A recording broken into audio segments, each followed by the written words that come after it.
2025 అంతర్జాతీయ క్రికెట్‌కు కలిసి రాలేదనే చెప్పొచ్చు. ప్రపంచవ్యాప్తంగా పలువురు దిగ్గజ ఆటగాళ్లు ఒక్కొక్కరుగా క్రికెట్ వీడుతున్నారు. ఇదే క్రమంలో వెస్టిండీస్ క్రికెట్ ఆటగాడు టీ20 క్రికెట్‌లో స్టార్ ఆల్రౌండర్ వెస్టిండీస్ అగ్రశ్రేణి ఆటగాడు ఆండ్రే రసెల్ అంతర్జాతీయ క్రికెట్‌కు గుడ్ బై చెప్పారు.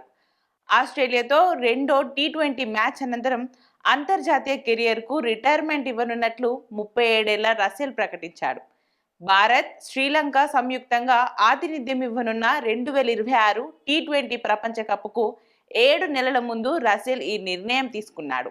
ఆస్ట్రేలియాతో 5 మ్యాచ్ల టీ20 సిరీస్ కోసం రసెల్ ఎంపిక చేసిన తొలి రెండిట్లో మాత్రమే ఆడాలని అతను నిర్ణయించుకున్నాడు. ఇక ఈ నెల 20, 22 తేదీలలో జరిగే 2 మ్యాచ్లకు రసెల్ ఇష్టమైన సబీనా పార్క్ ఆతిథ్యం ఇవ్వనుంది.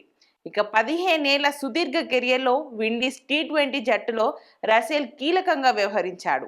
2012, 2016 టీ20 ప్రపంచ కప్పులు గెలిచిన విండీస్ జట్టులో అతడు ముఖ్య భూమిక పోషించాడు. 2019 నుంచి రసెల్ పూర్తిగా టీ20లపై దృష్టి సారించాడు. కెరియర్లో ఒకే ఒక్క టెస్ట్ ఆడిన రసెల్ 56 వన్డేలు, 84 టీ20లో విండీస్కు ప్రాతినిధ్యం వహించాడు. వన్డేలో 1034 పరుగులు చేసి 70 వికెట్లు తీశాడు. టీ20లలో 1087 పరుగులు రాబట్టి 61 వికెట్లు పడగొట్టాడు. ఇక విండీస్కు ప్రాతినిధ్యం వహించడం నా జీవితంలో గర్వించదగ్గ విజయాలలో ఒక్కటి. ఆ అనుభూతిని మాటల్లో చెప్పలేను. ఈ స్థాయికి చేరుకుంటానని చిన్నప్పుడు ఊహించలేదు. విండీస్ తరపున ఆడడం నాకెంతో ఇష్టం. సొంత గడ్డపై కుటుంబ సభ్యులు, స్నేహితుల సమక్షంలో సత్తా చాటే అవకాశం లభిస్తుంది.